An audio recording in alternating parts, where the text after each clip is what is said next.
Assalamualaikum warahmatullahi wabarakatuh. Alhamdulillah, wassalatu wassalamu ala rasulillah wa ala alihi wa sahbihi mawala la hawla wa la quwata illa billah ma ba'd.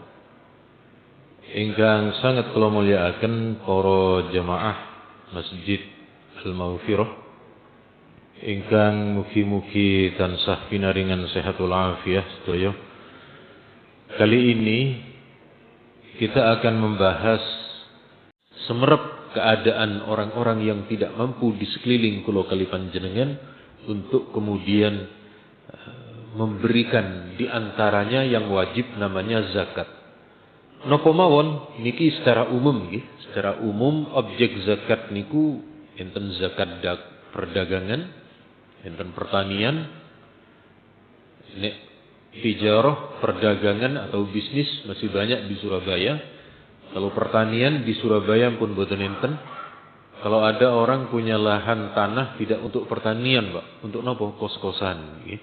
Niku kalau di kota peternakan nggih boten enten, buah-buahan, kemudian beberapa harta yang lain akan kita bahas termasuk inggih menika zakat profesi. Kita akan bahas di pertemuan yang akan datang.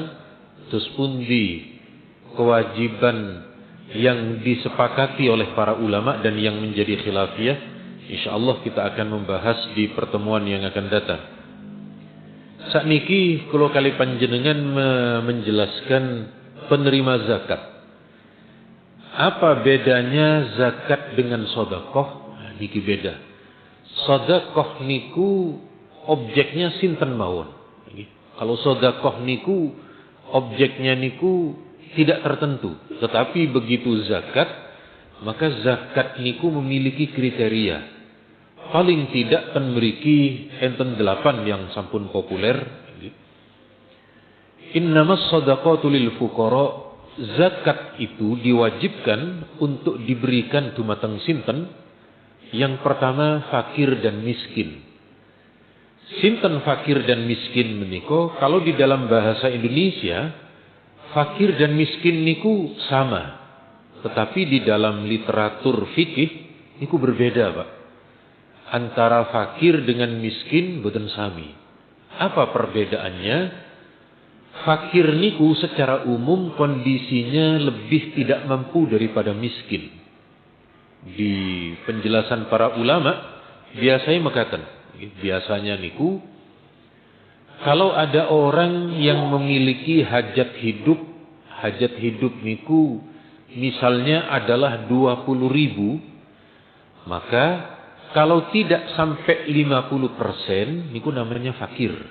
Jadi ada orang tidak mampu, sehari hanya memiliki kemampuan 8.000, 9.000 sampai 10.000.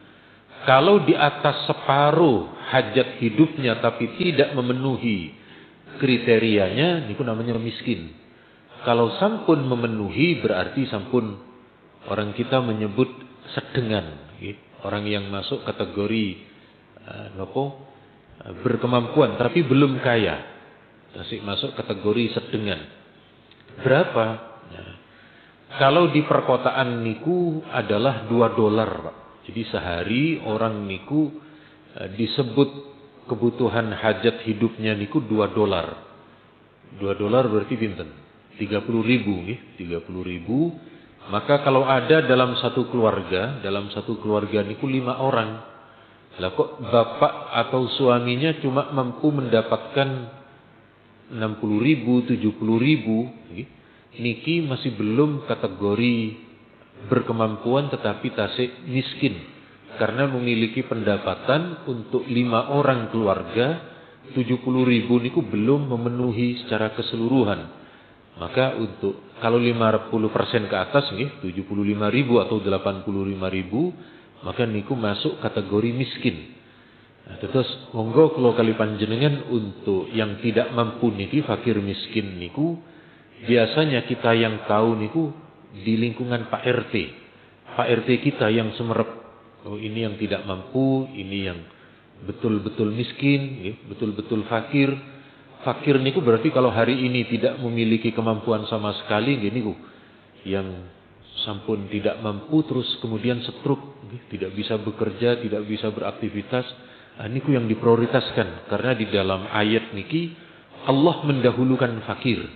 Allah mendahulukan orang-orang yang sama sekali tidak berdaya. Mantun niku ada amil. Amil niki orang yang ditugaskan untuk mengelola zakat. Alhamdulillah di Surabaya niki cukup banyak lembaga amil zakat. Sepekan yang lalu kula ke Jakarta niku bertemu dengan lembaga amil seluruh Indonesia. Yang dari Indonesia yang dari Surabaya boten seberapa banyak. Kalau yang di Jakarta niku ternyata banyak niku. Di Jakarta Jabodetabek niku lembaga amil zakat memang sangat tumbuh subur ten mriko. Karena memang orang-orang cukup berkemampuan, cukup kathah di sana sehingga juga lembaga amil zakat niki juga sampun kathah. Kemudian muallaf, kalau di lingkungan kita muallaf niku identik dengan orang yang baru masuk Islam. Gileres boten napa-napa. Nah niki ada nek kula kali panjenengan mempelajari struktur bahasa Arab. Di dalam bahasa Arab niku ada 8 golongan. Yang golongan pertama oleh Allah digunakan pakai lam, Pak. Lam niku lil fuqara. Jadi zakat oleh Allah diperuntukkan bagi fakir miskin. Nah, niki pakai lam. Setelah muallaf niku Allah menyebut fi. Kalimat fi, bukan kalimat lam lagi, tetapi wa fir riqab. 4 ke belakang niki menggunakan fi. Zakat diberikan itu bukan untuk hak milik, tetapi diberikan untuk hajatnya. Nopo? Pertama wa fir riqab, dan di dalam perbudakan. Jadi ada budak ingin merdeka. Lalu ada orang berzakat. Ini zakat saya, maka zakat niku bukan untuk hak milik kepada orang tersebut, tetapi dibayarkan ketuannya agar orang niki merdeka. Wal gharimin, orang-orang yang berhutang. Niki lak penak yang berhutang, kula kali panjenengan sing gada cicilan. Oh, bukan itu maksudnya. Nek gharimin niki masuk, kula kali panjenengan yang nyicil rumah berarti kena semua napa? Dapat semua. Oh, boten. Niki maksudnya gharim, orang yang kemudian memberikan hutang untuk keperluan-keperluan di jalan Allah. Misalnya niki proses membangun masjid. Daripada masjid tidak segera selesai, lalu kula napa namine? Nalangi. Napa nalangi niku, Pak? Bahasa Indonesianya, Pak. Dalem meminjami. Kulo enten harta, maka kulo datangi toko bangunan, tolong ini selesaikan, ini harta saya. Diselesaikan. Tapi akadnya niku menghutangkan. Nah, begitu enten lembaga amil zakat atau ada orang dermawan, niku nanti membayarkan hutang ke toko bangunannya yang kurang niku. Yang sampun nalangi, yang sudah membantu. Kalau kemudian diberikan kepada orangnya langsung, Pak, niki khawatirnya bukan untuk membayar hutang di toko bangunan, atau dia meminjamkan namanya. Pak, tolong masjid itu sampean selesaikan dengan nama besarnya. Nama besarnya sebagai orang dermawan. Lalu dia lah kok ternyata waktu sudah jatuh tempo orang tersebut belum mampu, maka niki berhak untuk kemudian dibayarkan hutangnya untuk kemaslahatan umum, untuk masjid, untuk lembaga, untuk nopo mawon. Niku kemudian yang dimaksud gharim diantaranya adalah niku, bukan orang yang punya hutang secara keseluruhan, boten. Wa fi sabilillah, dan di dalam perang di jalan Allah niki maksudnya nggih. Jadi sabilillah niki sejak dulu niku penafsiran para ulama adalah orang yang berjihad di jalan Allah, prajurit tentara yang tidak digaji oleh negara. Maka niku diberikan zakat kepada mereka. Cuma hari ini kula kali panjenengan enten penafsiran kontekstualisasi sabilillah niki, bahwa sabilillah niku kalau dulu adalah sukarelawan dalam peperangan, tetapi kemudian ada beberapa penafsiran yang disampaikan oleh para ulama niku karena hari ini tidak ada jihad dalam arti mengangkat senjata yang kemudian terjadi, maka kemudian ada yang ditafsirkan itu adalah semua sektor kebaikan. Sehingga biasanya niki dikutip dari Imam Al-Qaffal. Imam Al-Qaffal niki salah satu imam di dalam mazhab Syafi'i. Beliau niki mengatakan makakan yang dimaksud sabilillah tidak harus orang yang mengangkat senjata. Yang dimaksud sabilillah niku maknanya lebih luas, yakni untuk sektor-sektor kebaikan yang lain. Misalnya ada lembaga amil zakat yang di perkampungan niku banyak yang tidak mampu, sehingga kemudian zakat niku dibelikan kain kafan untuk seluruh warga nanti kalau meninggal niku dibelikan sekian sekian gelondong. Napa gelondong di bahasa niki? Anu niku lho kain sing kathah, nanti tiap orang miskin yang meninggal tidak mampu diambilkan dari zakat ini. Niku miturut penafsiran salah satu ulama kita, yakni Imam Qaffal. Atau misalnya untuk pembangunan renovasi masjid. Ini masjidnya tidak jadi-jadi dari dulu. Orang-orang warga di sekitarnya juga belum berkecukupan untuk membayarkan zakat. Niki miturut penafsiran dari Imam Qaffal, niku boleh, diperbolehkan. Kemudian enten malih untuk membangun fasilitas umum. Fasilitas umum niku nek zaman riyin adalah benteng di perbatasan antara negeri dengan negerinya musuh. Zaman riyin nggih. Kalau saat ini namanya daerah kawasan terluar niku dibangunkan tempat lan sak piturutipun. Jadi niki yang kemudian disampaikan oleh sebagian ulama kita, tetapi ditentang oleh ulama lain. Kenapa kok ditentang oleh ulama lain? Sebab objek zakat dari dulu niku adalah manusia, Pak. Jadi mulai dari tadi Allah menyebut zakat itu untuk fakir, untuk miskin, untuk amil, untuk mu'allaf, niku diberikan kepada orang, bukan kepada bangunan, bukan berbentuk barang, tetapi diberikan kepada orang untuk kemudian bisa diberdayakan, bisa digunakan untuk menjadi hajatnya. Tetapi tetap kula kali panjenengan tidak bisa menafikan, menghilangkan pendapat niki, karena beberapa fatwa ulama Timur Tengah justru memperkuat niki, justru memperkuat dan sependapat dengan kutipan dari Imam Al-Qaffal. Kenapa? Karena hari ini penerima zakat dalam bentuk perang niku pun boten enten, jarang ditemukan kecuali di beberapa seperti dulu di Afghanistan, kemudian di Irak. Tapi secara umum kalau kali panjenengan hampir tidak menemukan sosok ataupun objek zakat karena niki dalam kondisi perang. Jadi nek kula nek kula niki selama tasik wonten ulama yang memfatwakan, napa malih otoritas seperti ulama Mesir, seperti ulama Al-Azhar, niku nek bagi kula nggih bisa diikuti, bisa diikuti dan angsal-angsal mawon.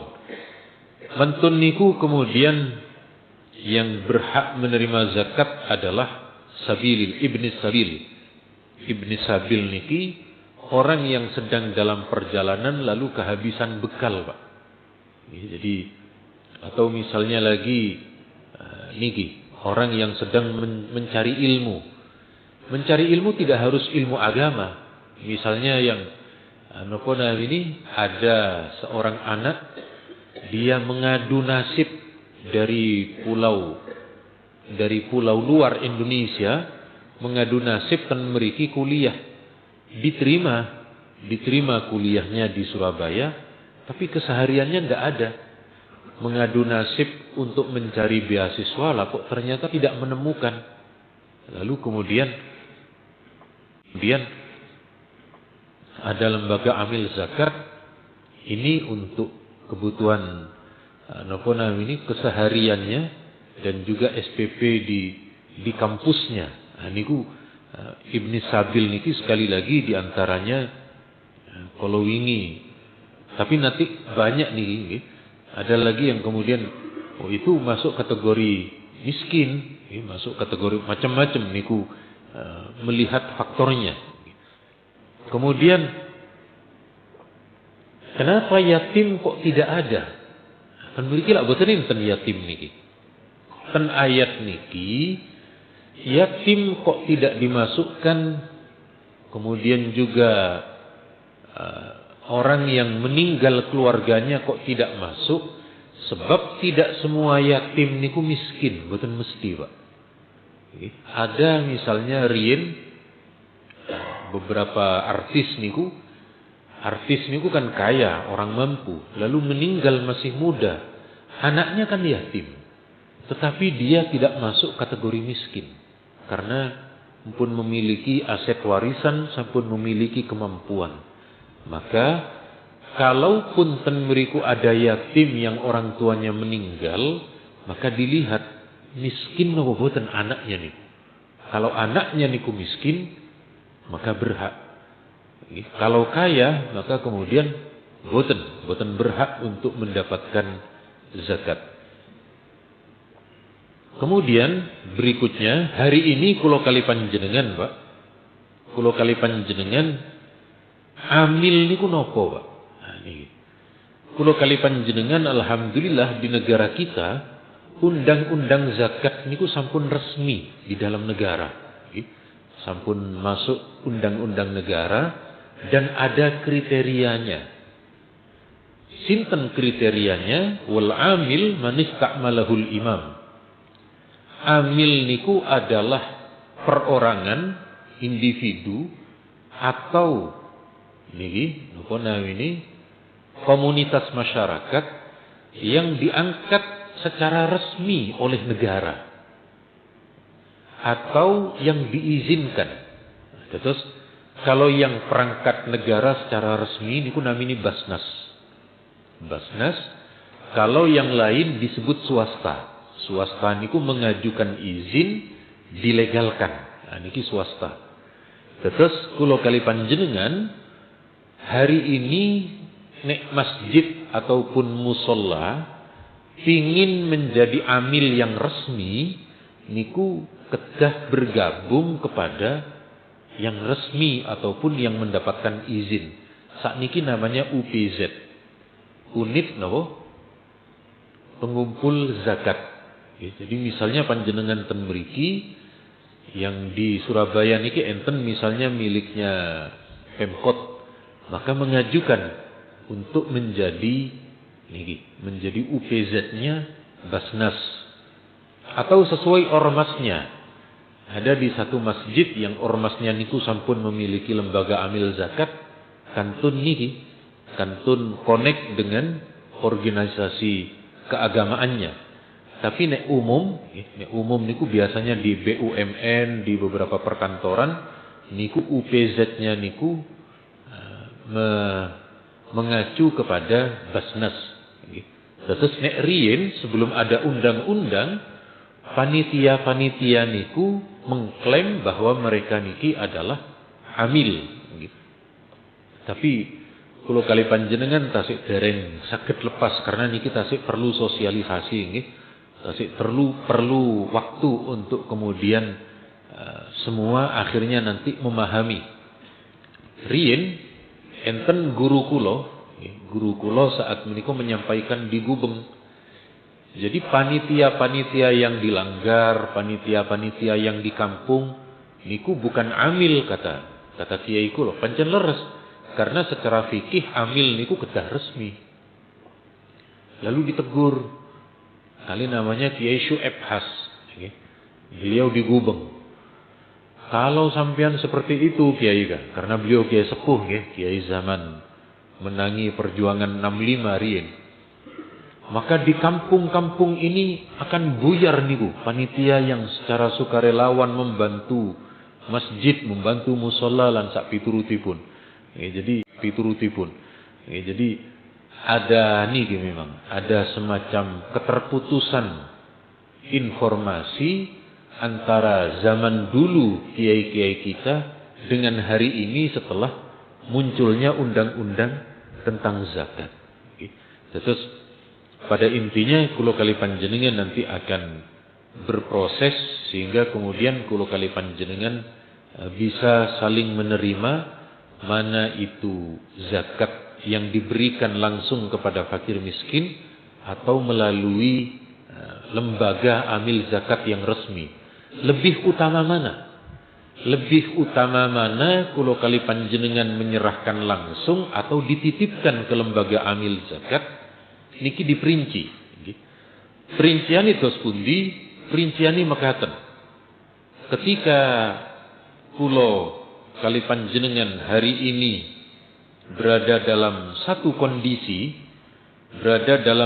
kondisi yang memungkinkan, maka boleh dengan dua cara. Niki. Terus niki dalil ayatnya.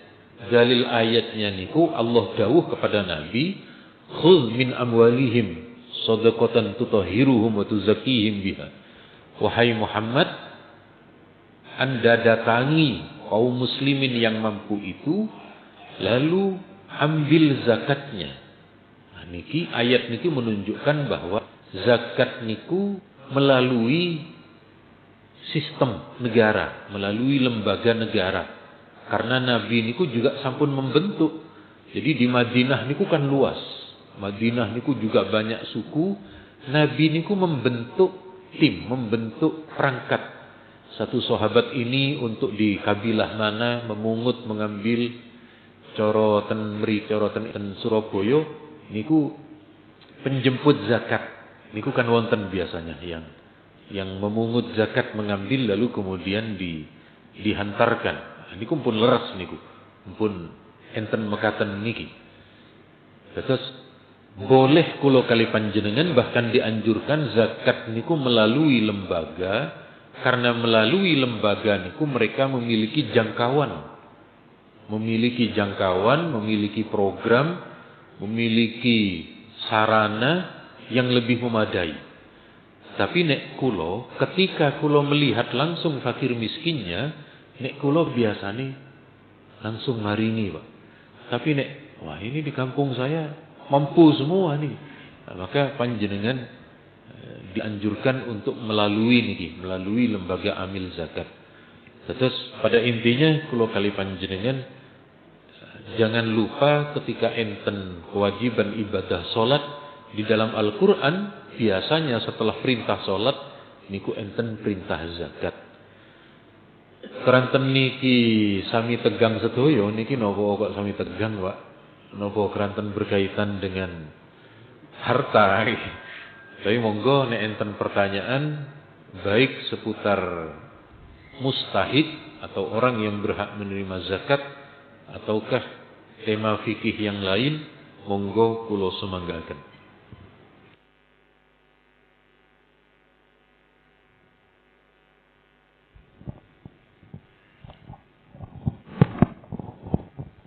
Assalamualaikum warahmatullahi wabarakatuh. Ada dua hal yang saya tanyakan Pak Yai. Yang pertama, tadi bahwa amil itu harus diangkat oleh presiden atau yang mewakili. Kalau di masjid itu katakanlah petugas yang menangani zakat, itu apakah bisa disebut amil? Atau ada suatu hak yang diberikan kepada amil, padahal dia tidak diangkat oleh pejabat tertentu. Itu yang pertama. Yang kedua, tadi saya melihat bahwa zakat diperuntukkan untuk kebaikan, yaitu membangun benteng, merenovasi masjid.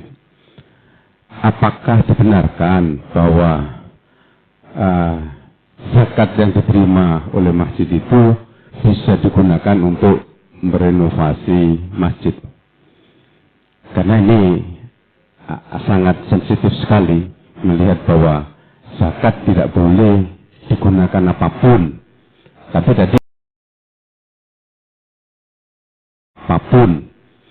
tadi saya melihat paparan itu ada digunakan untuk merenovasi atau membuat kebaikan, misalnya sumur dan sebagainya.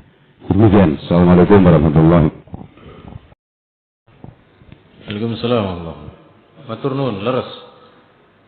Nggih, terus ketika kula kali panjenengan belum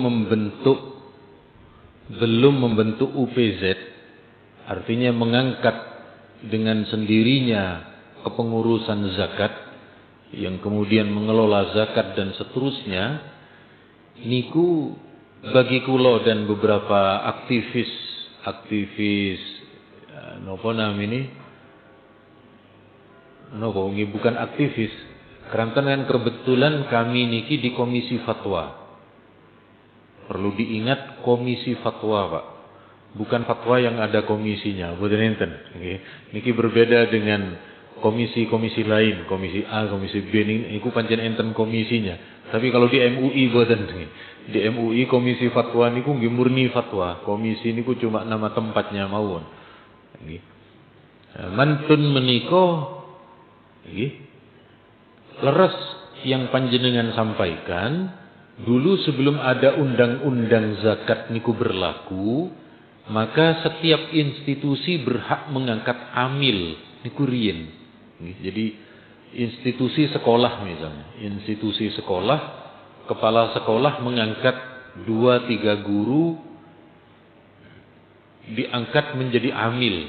Niku riyen mekaten pengertian yang ada di masa itu seperti itu. Tetapi begitu negara sampun mengesahkan undang-undang zakat, negara sampun membentuk Basnas secara resmi, maka otomatis definisi niku berubah. Definisi niku yang berlaku adalah niki. Yang berlaku adalah yang dibentuk resmi oleh negara, dalam hal ini melalui Basnas atau niki mengajukan menjadi UPZ. Sama dengan niki, Pak. Sama dengan sertifikasi halal. Dulu, Pak, sertifikasi halal niku disiasi oleh MUI. Dulu MUI, Pak.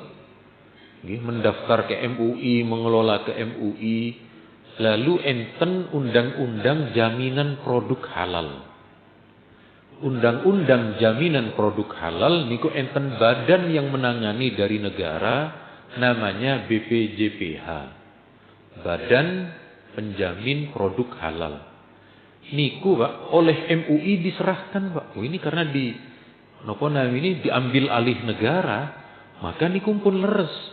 Tugas MUI niku bukan ngurusi pendaftaran, niku administrasi, niku urusan negara. Maka kemudian MUI menyerahkan kewenangan niku ke BPJPH yang posisinya berada di bawah Kementerian Agama. Di MUI niku cuma bagian menyatakan ini halal, ini kurang, perlu diperbaiki. Auditornya niku lan sak piturutipun. Nah, jadi ketika sampun resmi dikelola oleh negara, maka kula kali panjenengan secara teoritis niku juga berubah. Jadi tidak betul kalau dulu dianggap MUI tidak boten. MUI justru senang ketika negara niki memberikan jaminan produk halal. Dan alhamdulillah Kulo kali panjenengan karena konsumen terbesar niki muslim, niku kulo kali panjenengan dengan BPJPH niki merasa makanan pun enten sertifikat, dan niku tidak bisa lagi dituduhkan ke MUI. Karena daftarnya niku pun online saat niki. Daftarnya niku online, kemudian ini biayanya lan sak piturutipun saat niki pun tidak lagi melalui MUI. Di antaranya Pak, di antara kulo kali panjenengan mendapat jaminan produk niki, produk halal, kalau kulo kali panjenengan ke tempat yang minoritas muslim, seperti di Bali. Di Bali kulo kali panjenengan kan bingung, ini mau mencari makan kemana. Cuma caranya Pak, kalau ke Bali, panjenengan di situ ada istilah. Kalau warung Islam niku saudara kita di Bali agak resisten. Kalau di Bali namanya warung Jawa. Maksudnya warung Jawa niku maksudnya adalah makanan halal, Pak. Baik saudara kita dari Banyuwangi, penjual warungnya, warung Tegal dan sak piturutipun. Jadi intinya leres niku wau ketika diambil alih oleh negara, maka kulo kali panjenengan otomatis menyesuaikan. Tapi ya nopo mriki pun kadung nggih, nek bagi kula tasih enten masa ditolerir, ada waktu ditolerir sampai menyesuaikan nggih, sampai betul-betul memahami. Pantun niku bagaimana kalau kemudian zakat untuk masjid leres niki, nek bagi kula yang dimaksud dengan di sini zakat untuk masjid niku nek dalam kondisi emergensi mawon, dalam kondisi darurat. Dalam kondisi darurat niku memang tidak ada orang yang mau orang yang mau bersedekah untuk masjid. Tapi nek tasik mriki kan tasik kathah orang yang berdonasi ke masjid, orang yang infak ke masjid. Kalau seperti di Surabaya nek menggah kula tasik dereng waktunya untuk zakat untuk renovasi masjid, karena masih ada pos-pos yang lain, yakni pos infak, sedekah niku tasik kathah. Tetapi tidak menutup kemungkinan enten emergensi, ada keterpaksaan di masyarakat niku ndak ada yang mau membantu. Sementara ada orang yang mau berzakat untuk masjid. Niku nek bagi kula di posisi emergensi mawon, di opsi yang terakhir ketika tidak ditemukan pintu-pintu lain untuk merenovasi masjid tersebut.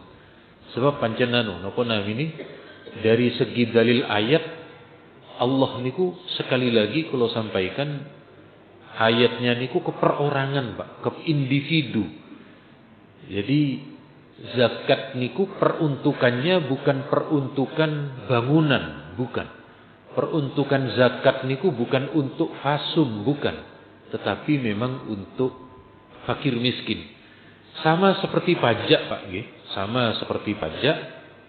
Terus mekaten, apa perbedaan pajak dengan zakat? Beda. Pajak niku kan untuk semua rakyat. Misalnya nggih, pemilik tanah.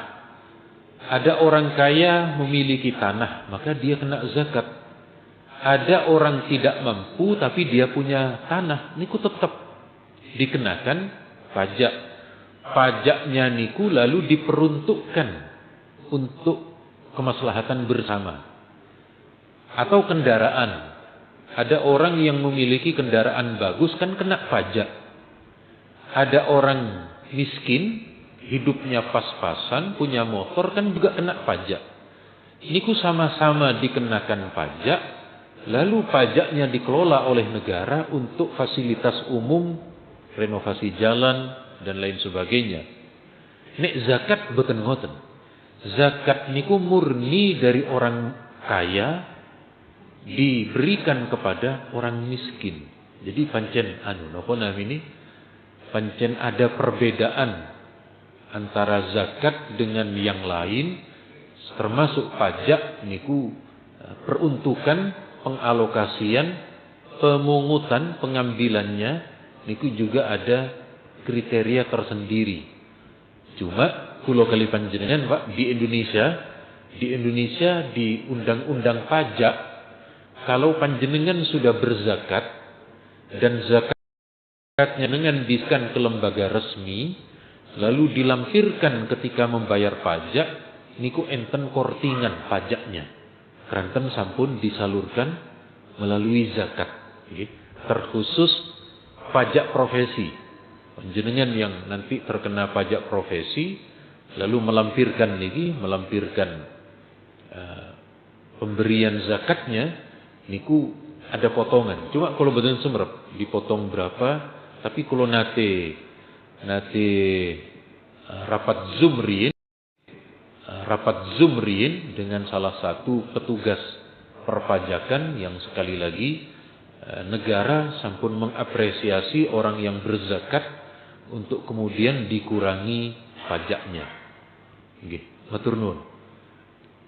Monggo nggih, tasih ada 2 di depan dan di belakang. Monggo di sebelahnya niku, Pak. Terima kasih Ustaz.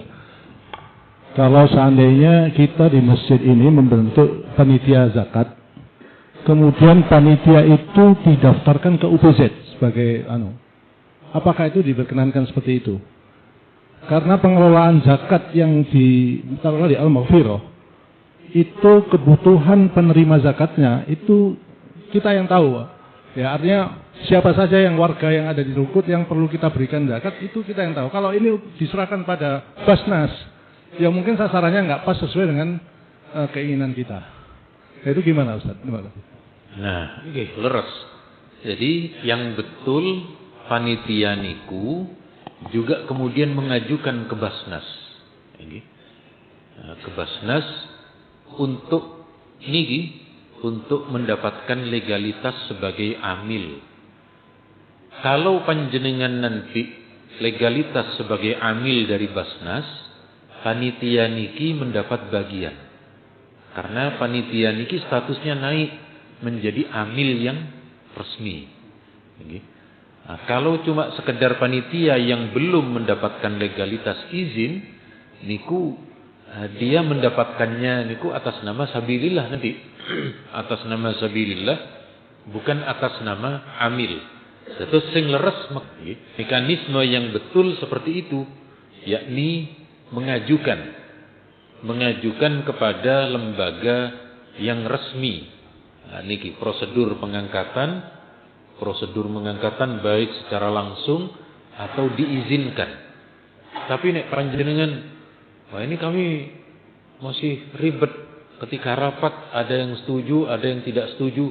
Nek bagi kula niki sambil berproses, monggo boten nopo-nopo masih menggunakan metode lama.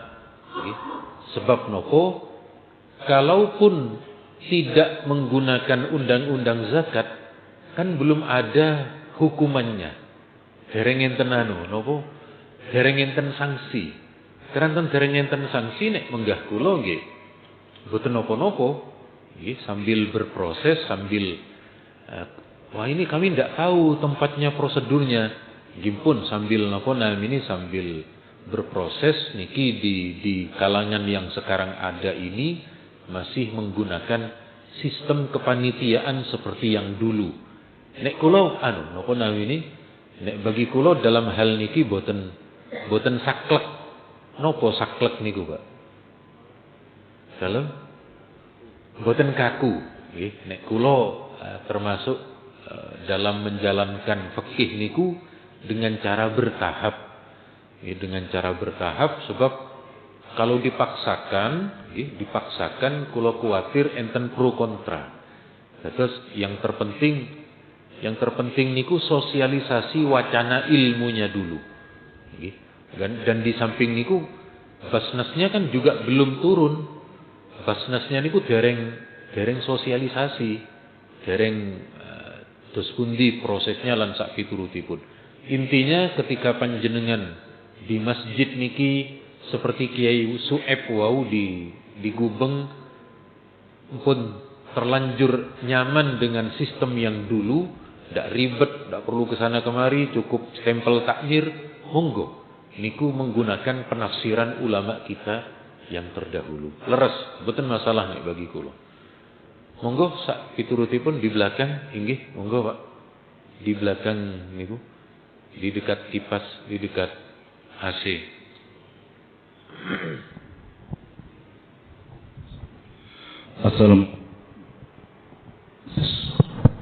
Assalamualaikum warahmatullahi wabarakatuh. Nama saya Muhammad Yunus. Menyinggung masalah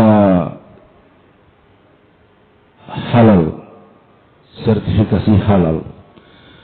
Saya pernah mengikuti sertifikasi halal di UNER.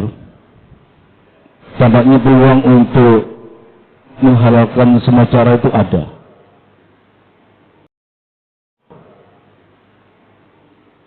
Yang seharusnya barang itu tidak halal atau subhat, itu bisa jadi halal kalau saya ikuti. Kenapa demikian? Faktor pertama adalah mereka atau pelaku yang petugas sertifikasi halal itu hanya diberi honor 150.000 dengan jarak waktu durasi 3 bulan. Masalahnya adalah bagaimana kalau ada pengusaha makanan yang kemungkinan subhat mampu memberi 1 juta di atasnya dengan harapan dihalalkan. Pertanyaannya adalah, apakah petugas sertifikasi halal tidak melalui sumpah dulu, disumpah kehalalannya? Jadi dia tidak melihat dari 150.000 atau 1 jutanya, tapi disumpah dulu. Karena di sana di UNER tidak memasukkan materi petugas sertifikasi halal itu disumpah, begitu. Jadi untuk selanjutnya nanti akan saya tanyakan di luar tema ini. Terima kasih. Assalamualaikum warahmatullahi wabarakatuh. Assalamualaikum. Matur nuwun. Niki karena berkaitan dengan fatwa halal, sekedap kula supe filenya. Kula jadi begini. Tugasnya MUI niku memang 3. Tugasnya MUI niku salah satunya adalah produk halal. Produk halal yang hari ini kemudian bagi kulo kali panjenengan menjadi menjadi jaminan ke depan sejak disahkan kira-kira di zamannya Pak SBY riyen 2013 kali berproses sak niki pun 10 tahun lebih. Jadi dulu halal niku sertifikatnya niku dari MUI, masih label MUI. Lalu hari ini sampun diambil alih oleh BPJPH, lalu kemudian mekaten logonya mekaten. Betul. Kami di MUI niku ibaratnya hakim. Hakim niku tinggal menunggu laporan. Tinggal menunggu laporan yang kemudian meneliti langsung niku namanya auditor. Auditor halal. Auditor halal itulah yang terjun ke lapangan. Auditor itulah yang melihat ketika prosedur di dalam pelaksanaan niku sudah sesuai SOP petunjuk fatwa MUI napa boten. Misalnya nggih, kula paringi contoh dan niki uniknya niku. Uniknya niku saudara kita non muslim yang mereka membuka bisnis catering. Jadi non muslim buka bisnis catering, dapur. Niku ada keharusan niku kulkasnya 2, Pak. Boten saged, kulkas setunggal boten saged kalau mereka masih enten nuwun sewu makanan non halal. Non halal semerep nggih maksudnya nggih. Nah, jadi lah kok ternyata di dalam dapur non muslim niku kumpul di laci atas niku daging sapi, berikutnya daging kambing, di bawahnya enten daging babi. Mboten saged niku. Di auditor kami, di auditor baik yang miliknya MUI yakni LP POM atau LPH. LPH niku lembaga penyelia halal. Penyelia halal alhamdulillah pun kathah, ITS, UNER dan beberapa kampus yang lain, UB, UIN. Nah, mereka niku mengaudit. Nah, begitu masuk kepada kami niki cuma menerima laporan niku. Menerima laporan niku, kalau menurut auditor niku pun halal, maka kami mengeluarkan stempel atau mengesahkan, oh ya ini sah halal. Nanti sertifikatnya, nomornya niku dikeluarkan oleh BPJPH. Kami murni mengatakan, oh ya.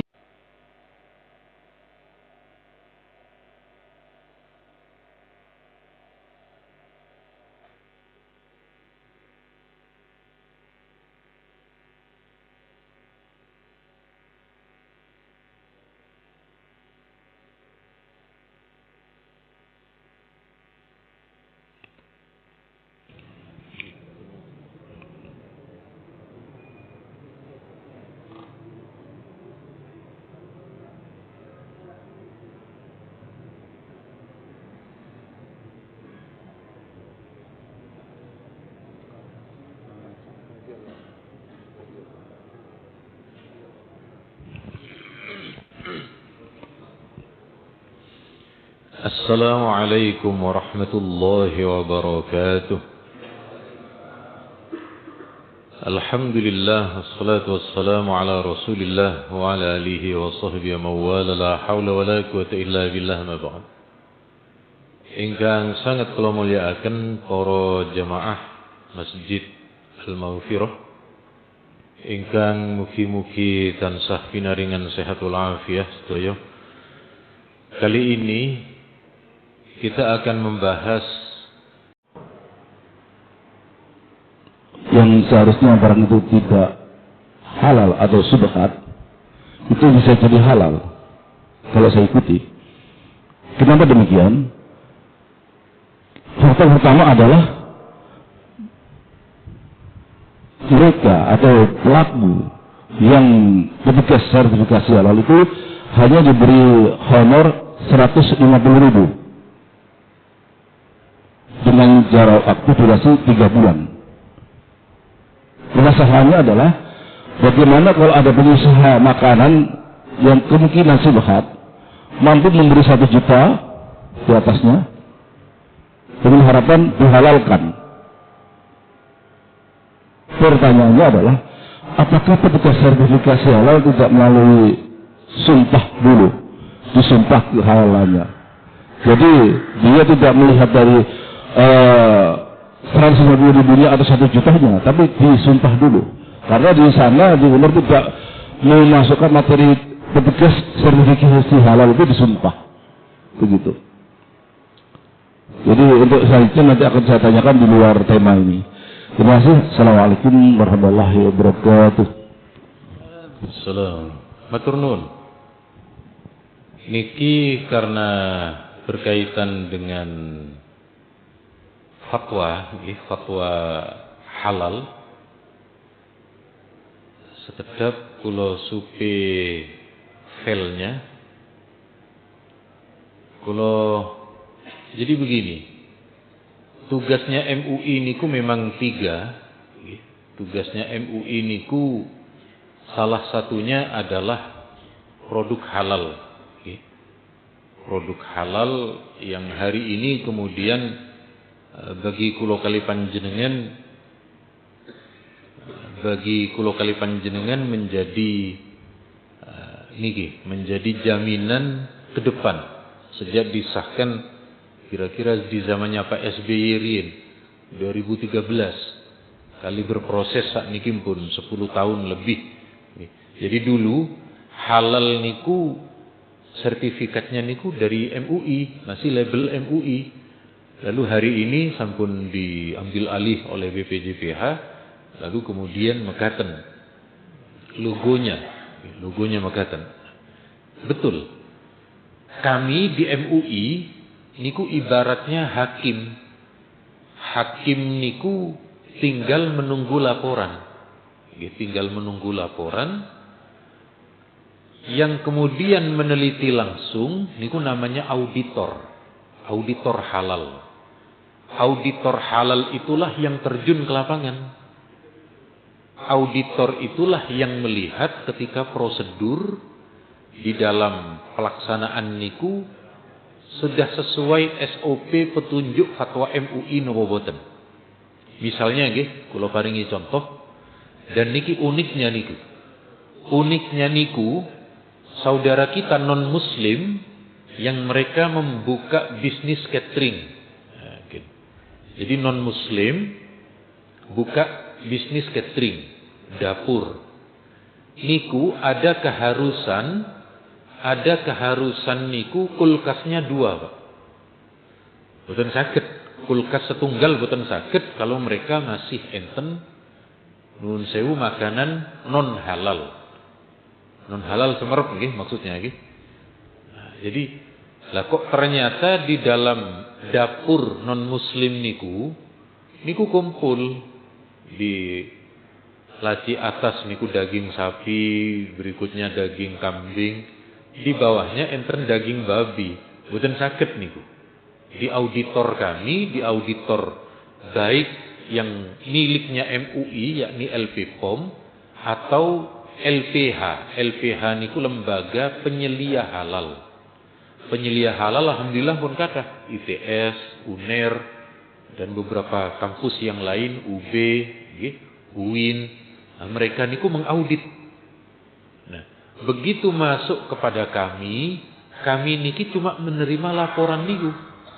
Menerima laporan niku, kalau menurut auditor niku pun halal, maka kami mengeluarkan stempel atau mengesahkan, oh ya ini sah halal.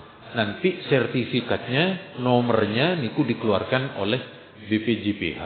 Kami murni mengatakan oh ya, ini halal. Kalau ada terjadi nuwun sewu kesalahan di di auditor, keranten auditor niki disogok misalnya niku pun kewenangan pun kewenangan kriminal niku. Dan kami di MUI terus terjun niku ndak mungkin. Nah, tapi alhamdulillah insyaallah auditor niku kula yakini mereka niki amanah. Auditor niku selama niki yang saya ketahui mereka insyaallah boten sampai menerima. Meskipun betul ketika niku kecil ketika mengaudit niku memang tidak besar, karena mereka pun masuk ke dalam lembaga yang sudah digaji bulanannya.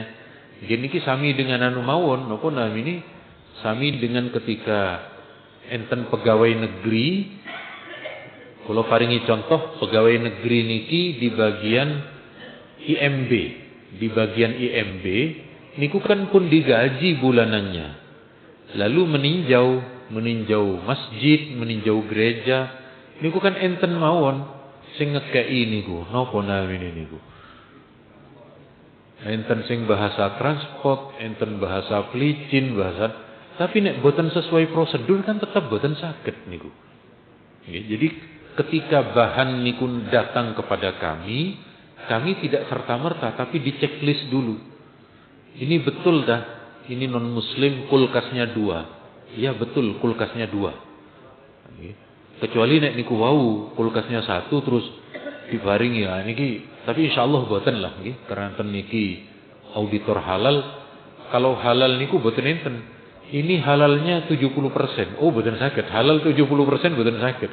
Halal niku kedah 100%. Niki beda dengan yang lain. Tapi sepindah malih insyaallah seingat dan sepengetahuan kula auditor insyaallah nek urusan halal mereka masih memegang amanah. Nopo? Sebab kalau ketika disidak kok boten halal niku dicabut niku Pak. Begitu dicabut reputasinya runtuh. Jadi niki bukan soal sogok menyogok, tetapi niki soal integritas. Napa malih nek niku adalah niki nggih, napa malih nek niku merek dagang, merek makanan, niku nek empun dicabut halalnya, maka cara sakniki viral, tahu semua, niku runtuh pasarnya niku. Jadi insyaallah boten tidak sejauh itu. Lalu bagaimana niki Pak? Yang paling sering ditanya niku Pak, contohnya kulkas. Itu kenapa sih kulkas itu kok kemudian sampai enten niki, ini kan enten niku Pak nggih. Jadi ada di beberapa pemilik perusahaan pemilik kulkas niku, ini kulkasnya sertifikat halal. Memangnya kulkas niku terbuat dari barang najis kan bukan. Nah, niku memang niku oleh sebagian pabrik halal niku dianggap sebagai komoditi, Pak. Kenapa? Karena menurut mereka yang dijadikan halal itu bukan kulkasnya, tapi prosesnya.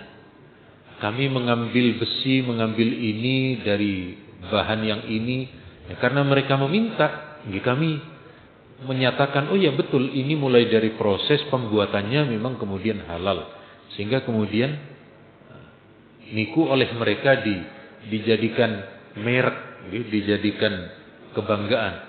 Tapi jangan kayak kejadian niki Pak. Jadi ada maling Pak, maling niku maling kulkas, nggih. Jadi ada kulkasnya orang dicuri sama maling niki. Lalu diinterogasi sama polisi. Kenapa kamu kok mencuri kulkas? Kata maling, itu kan ada tulisannya halal. Halal kan boleh berarti Pak. Lalu niku malah dicuri. Allahumma sholli ala Muhammad. Jadi yang dimaksud halal di kulkas niku mulai dari bahan, proses pembuatan niku tidak kecampuran hal-hal yang najis lan sak piturutipun. Jadi bukan berarti terus kulkas halal dimakan atau halal diambil, boten. Niku cuma integritas pabriknya, cara pembuatannya sesuai dengan prosedur, tidak bersentuhan dengan titik-titik kritis berkaitan dengan najis lan sak piturutipun. Keranten niki sampun jam 5 lewat. Tasik sampun cekap kan nggih? Sampun cekap, nggih leres niki mendung, Pak. Andaikan boten mendung niki pun padang niki, pun napa namine? Pun terang. Sepindah malih kula kali panjenengan mugi-mugi oleh Allah dikaruniakan rezeki yang halal dan berkah, dan ketika cukup nisab kula kali panjenengan jangan lupa untuk berzakat. Andaikan belum cukup 1 nisab, kula kali panjenengan tetap enten pintu berbagi kepada orang miskin, di antaranya enten sedekah, infak dan lain sebagainya. Amin Allahumma amin. Cekap semanten wonten kalepatan nyuwun ageng pangapunten. Subhanakallahumma wa bihamdika la ilaha illa anta astaghfiruka wa atubu ilaik. Wassalamualaikum warahmatullahi wabarakatuh.